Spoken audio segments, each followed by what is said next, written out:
আসসালামু আলাইকুম।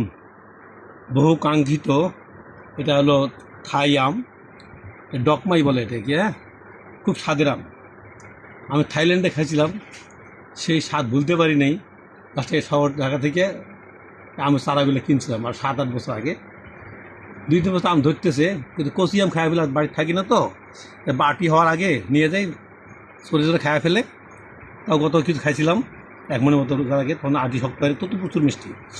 এবার আলহামদুলিল্লাহ বাড়িতে আসি, পাকা একদম গাছ পাকা আম পাইলাম গাছ থেকে।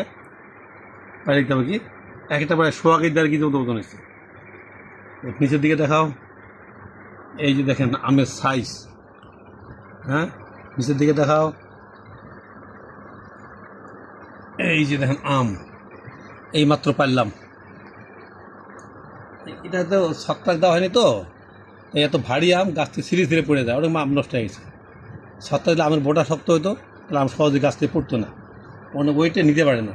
ছত্রাক উচিত ছিল, এত এবার এলাকায় প্রচুর বৃষ্টি, ছত্রাক দেওয়া সম্ভব হয়নি। এই সে ফাল্গুনতে বৃষ্টি শুরু হয়েছে, এবার বৃষ্টি রেগুলার বৃষ্টি আসে, একদিন গ্যাপ থাকে না, রাতের দিনে বৃষ্টি, বৃষ্টির রাত দিনে রাতের বৃষ্টি আসে। একে আম ওষুধের মতো পরিস্থিতি ছিল না। সবগুলাই 1 কেজি আপ। নিচের দিকে দেখাও, এই যে দেখেন, এই যে এত মিষ্টি। ওর তো পশু কটা পানি রাখছিলাম, ঘরে পাকছিল, এবার আজকে সবগুলো পারলাম, যে কটা আছে সেগুলো আছে পারলাম আর কি। আম স্বাদ কাকে বলে, বাংলাদেশে হিমসাগর, ল্যাংড়া, তারপরে হাড়িভাঙ্গা, কোনো আম এর সাথে আসতে পারবে না, এত মিষ্টি এই স্বাদ আমগুলো। একটা আটি একদম পাতলা কাগজের মতো, মানে পুরোটাই আম আর কি, চামড়া পাতলা, পুরোটাই আম। স্বাদ কাকে বলে, খাই আম না খেলে বোঝা যায় না যে আসলে কত স্বাদের আম এগুলো।